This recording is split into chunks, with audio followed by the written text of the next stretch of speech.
നമസ്കാരം, ഞാൻ ഡോക്ടർ ഗോപിനാഥ് പുള്ളി. പ്രമേഹ രോഗിയെ പേടിച്ച് നമ്മുടെ അടുക്കള പൂട്ടണോ? വളരെ രസാവഹരമായ ഒരു ചോദ്യമാണത്. അതിനെപ്പറ്റിയാണ് നമ്മൾ ഇന്നിവിടെ ചർച്ച ചെയ്യുന്നത്. ആ ചർച്ച ചെയ്യുന്നതിന് മുമ്പ് അല്പം ചില കാര്യങ്ങൾ നമ്മൾ മനസ്സിലാക്കിയിരിക്കണം. അതായത്, ഈ പ്രമേഹ രോഗ ചികിത്സയെ സംബന്ധിച്ച് രണ്ട് കേന്ദ്രങ്ങളുണ്ട് എന്ന് നമ്മൾ മനസ്സിലാക്കിയിരിക്കണം. ഒന്ന്, നമ്മൾ സ്ഥിരമായിട്ട് കാണുന്ന ഡോക്ടറുടെ കൺസൾട്ടിംഗ് റൂം, അല്ലെങ്കിൽ സ്ഥിരമായിട്ട് നമ്മൾ പോകുന്ന ആശുപത്രി. അതുകൂടാതെ നമ്മുടെ വീട്ടിലും ഒരു ചികിത്സാ കേന്ദ്രമുണ്ട് എന്നാണ് ആൾക്കാർ പറയുന്നത്. അതായത് അത് മറ്റൊന്നുമല്ല, നമ്മുടെ അടുക്കളയാണ്. കാരണം നമ്മുടെ അടുക്കളയിൽ നിന്നാണ് മിക്കവരുടെയും ആരോഗ്യത്തിന് ആവശ്യമായിട്ടുള്ള നല്ല ഭക്ഷണ സാധനങ്ങൾ അല്ലെങ്കിൽ ഹെൽത്തി ഫുഡ്സ് നമുക്ക് ലഭിക്കുന്നത്. അപ്പോൾ രണ്ട് ചികിത്സാ കേന്ദ്രങ്ങൾ പ്രമേഹ രോഗികളെ സംബന്ധിച്ചുണ്ട്. അതുപോലെ തന്നെ നമ്മുടെ എല്ലാവരുടെയും ആരോഗ്യം കാത്തു സൂക്ഷിക്കേണ്ടത്, അല്ലെങ്കിൽ നമ്മുടെ എല്ലാവരുടെയും ആരോഗ്യം കൂടുതലും ഡിപ്പെൻഡ് ചെയ്യുന്നത് നമ്മുടെ അടുക്കളയിൽ നിന്നാണ്. അടുക്കളയിൽ നിന്ന് ആരോഗ്യം എന്നാണ് പോഷക വിദഗ്ധർ പറയുന്നത്. അപ്പോൾ അടുക്കളയുടെ മേൽനോട്ടം നമ്മുടെ വീട്ടമ്മമാർക്കാണ്. നമ്മുടെ വീട്ടമ്മമാരുടെ കയ്യിൽ രണ്ട് താക്കോലുണ്ട് എന്ന് നമുക്ക് വേണമെങ്കിൽ വിശേഷിപ്പിക്കാം. ഒന്ന്, അടുക്കളയുടെ താക്കോൽ. പിന്നെ രണ്ട്, നമ്മുടെ എല്ലാവരുടെയും, അതായത് വീട്ടിലുള്ള എല്ലാവരുടെയും ആരോഗ്യത്തിൻ്റെ താക്കോലും വീട്ടമ്മക്കാരുടെ കയ്യിലാണ്. അതായത് വീട്ടമ്മമാർ ആണ് ഭക്ഷണ സാധനങ്ങൾ സെലക്ട് ചെയ്യുന്നത്. അവർ ലിസ്റ്റ് എഴുതുമ്പോൾ അല്ലെങ്കിൽ മാളിൽ പോയി സാധനം മേടിക്കുമ്പോൾ ഹെൽത്തി ഫുഡ് ആയിട്ടുള്ളത് സെലക്ട് ചെയ്യുക. അതുപോലെ തന്നെ അത് വീട്ടിൽ കൊണ്ടുവന്നാലും അത് പ്രിപ്പയർ ചെയ്യുമ്പം, അതായത് അടുക്കളയിൽ പാചകം ചെയ്യുമ്പോൾ അത് ആരോഗ്യകരമായ പാചക മെത്തേഡുകൾ ഉപയോഗിച്ച് അവരത് പാചകം ചെയ്യണം. വേണ്ട സമയത്ത് വേണ്ട അളവിൽ തന്നെ ആഹാരം കൊടുക്കുകയും വേണം. അപ്പം നമ്മുടെ എല്ലാവരുടെയും ആരോഗ്യം, പ്രത്യേകിച്ച് നമ്മുടെ പ്രമേഹ രോഗികളുടെ ആരോഗ്യത്തിൻ്റെ ഒരു പ്രധാന ഭാഗം നോക്കേണ്ടത് നമ്മുടെ അടുക്കളയിലാണ്. അപ്പോൾ ഈ അടുക്കള പൂട്ടണോ എന്നുള്ളതാണ് നമ്മൾ പ്രധാനമായിട്ടും ചോദിക്കുന്നത്. അപ്പോൾ അടുക്കള, അതിന് രണ്ട് വശങ്ങളുണ്ട്. അല്ലെ രണ്ട് രീതിയിൽ നമുക്കതിനെ ഇൻ്റർപ്രിറ്റ് ചെയ്യാം. ഒരു വിഭാഗം പറയുന്നത് നമുക്ക് അടുക്കള പൂട്ടേണ്ട ആവശ്യമില്ല എന്നുള്ളതാണ്. അതിന് എന്തുകൊണ്ടാണ് എന്ന് നമുക്കൊന്ന് പരിശോധിക്കാം. അതായത്, പ്രമേഹ രോഗികൾക്ക് രക്തത്തിലെ പഞ്ചസാര കുറഞ്ഞു പോകുന്ന ഒരു സ്ഥിതിവിശേഷം ഉണ്ടാകാറുണ്ട്. പ്രമേഹ രോഗത്തിൻ്റെ ഏറ്റവും പ്രധാനപ്പെട്ട ഒരു പെട്ടെന്നുണ്ടാകുന്ന ഒരു സങ്കീർണതയാണത്. അതായത് രക്തത്തിലെ പഞ്ചസാര ഏതാണ്ട് 60 അല്ലെങ്കിൽ 70 താഴെ വരിക. നമ്മൾ ഇൻസുലിൻ എടുക്കുന്നവർക്കും അതുപോലെ തന്നെ പ്രമേഹ രോഗത്തിന് ഗുളിക കഴിക്കുന്നവർക്കും ടൈപ്പ് 1 പ്രമേഹമുള്ള കുട്ടികൾക്കും ഒക്കെ ഈ ഹൈപ്പോഗ്ലൈസീമിയ അല്ലെ രക്തത്തിലെ പഞ്ചസാര കുറഞ്ഞു പോകുന്ന അവസ്ഥയുണ്ടാകാം. അവർക്കത് പല പ്രശ്നങ്ങളായിട്ടായിരിക്കും അനുഭവപ്പെടുന്നത്.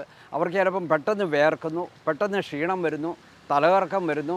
പല രീതിയിലാണ് ഹൈപ്പോഗ്ലൈസീമിയ പലർക്കും ഉണ്ടാകാറുള്ളത്. അപ്പോൾ രാത്രിയിൽ ചിലപ്പോൾ ഇവർക്ക് ഹൈപ്പോഗ്ലൈസീമിയ ഉണ്ടാകാനുള്ള സാധ്യതയുണ്ട്. അപ്പോൾ രാത്രിയിൽ ഇങ്ങനെ ഹൈപ്പോഗ്ലൈസീമിയ ഉണ്ടാകുമ്പോൾ അവർ അടുക്കള തുറന്ന് അടുക്കളയിൽ ഇരിക്കുന്ന എന്തെങ്കിലും ഗ്ലൂക്കോസ് ബിസ്ക്കറ്റോ അല്ലെങ്കിൽ അല്ലാത്ത ബിസ്ക്കറ്റോ അല്ലെ മധുരമുള്ള എന്തെങ്കിലും പദാർത്ഥങ്ങളോ അല്ലെ സ്വീറ്റ്സോ കേക്കോ ഒക്കെ കഴിക്കുകയാണെങ്കിൽ അവരുടെ ഹൈപ്പോഗ്ലൈസീമിയ പെട്ടെന്ന് മാറും. അപ്പോൾ അടുക്കളയുടെ വാതിൽ പൂട്ടാതെ തുറന്ന് കിടക്കുന്നത് കൊണ്ട് അങ്ങനെയുള്ള ഒരു പ്രയോജനമുണ്ട്.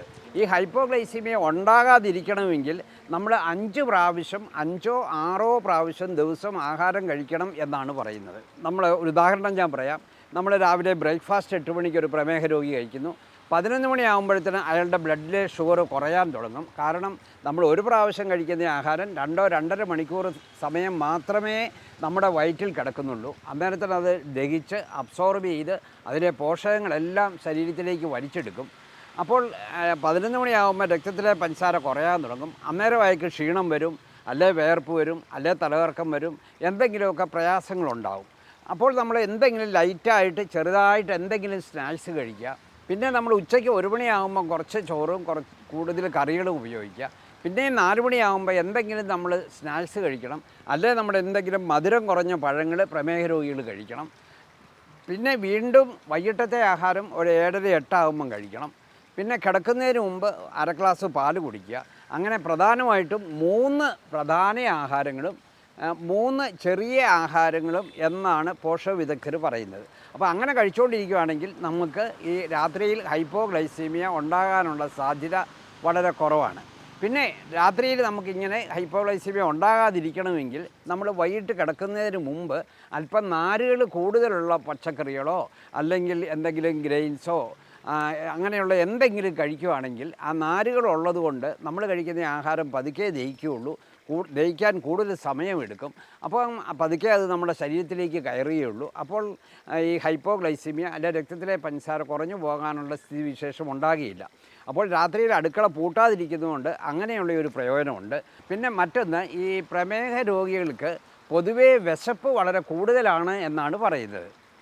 അപ്പോൾ അവർക്ക് ചിലപ്പോൾ രാത്രിയിൽ 1 മണിക്കോ 2 മണിക്കോ ഒക്കെ ചിലപ്പം ഉണരുമ്പം വിശപ്പുണ്ടായെന്നിരിക്കും. അവർ പെട്ടെന്ന് അടുക്കള തുറന്ന് അടുക്കളയിലിരിക്കുന്ന എന്തെങ്കിലും ഭക്ഷണ സാധനങ്ങൾ കഴിക്കാം. പക്ഷേ ഒരു കാര്യം അവരെന്താണ് പ്രത്യേകം ശ്രദ്ധിക്കണം, ഈ അന്നജം കൂടുതലുള്ള അല്ലെ മധുരമുള്ള അല്ലെ പഞ്ചസാര ചേർന്ന പലഹാരങ്ങളോ മറ്റോ അവർ കഴിക്കാതിരിക്കണം. അങ്ങനെ അവരത് കഴിച്ചു കഴിഞ്ഞാൽ അവരുടെ രക്തത്തിലെ പഞ്ചസാര ഉയരുകയും പെട്ടെന്ന് ഉയരുകയും അവരുടെ പ്രമേഹ നിയന്ത്രണം പാളം തെറ്റുകയും ചെയ്യും.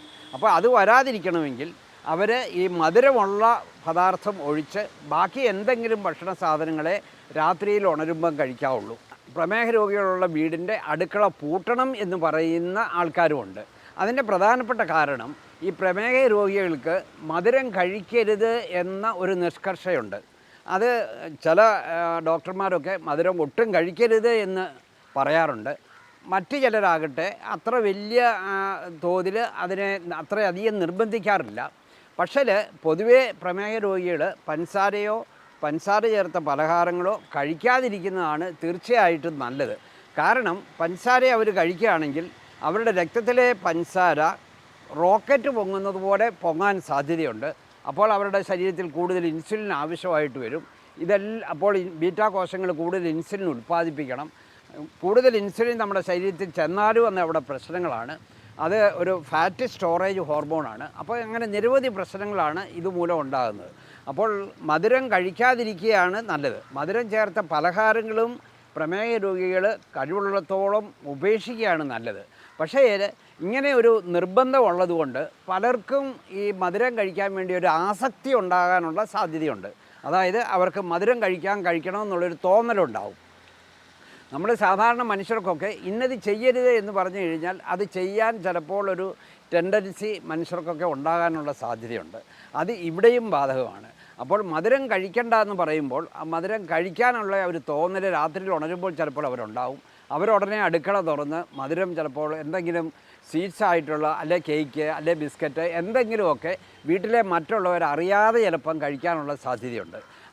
അത് അവരുടെ രക്തത്തിലെ പഞ്ചസാരയെ ഉയർത്തുകയും അവരുടെ പ്രമേഹ രോഗ നിയന്ത്രണം പാളം തെറ്റിക്കാനും കാരണമാകും. അപ്പോൾ അങ്ങനെയുള്ള ആൾക്കാർ നമ്മുടെ വീട്ടിലുണ്ടെങ്കിൽ നമ്മൾ അടുക്കള പൂട്ടുന്നത് തന്നെയായിരിക്കും തീർച്ചയായിട്ടും നല്ലത്. മധുരം മറ്റുള്ളവരറിയാതെ അടുക്കളയിൽ കയറി മധുരം കഴിക്കുന്ന ആൾക്കാരാണെങ്കിൽ തീർച്ചയായിട്ടും അടുക്കള പൂട്ടി താക്കോല് വീട്ടമ്മ കസ്റ്റഡിയിൽ വെക്കുന്നത് നല്ലതായിരിക്കും. അല്ലാത്ത സന്ദർഭങ്ങളിൽ പ്രത്യേകിച്ച് ഹൈപ്പോഗ്ലൈസീമിയ പോലെയുള്ള അവസ്ഥ അവിടുത്തെ പ്രമേഹ രോഗികൾക്ക് ഉണ്ടാകാൻ സാധ്യതയുണ്ടെങ്കിൽ നമ്മൾ അടുക്കള പൂട്ടാതിരിക്കുന്നതായിരിക്കും തീർച്ചയായിട്ടും നല്ലത്.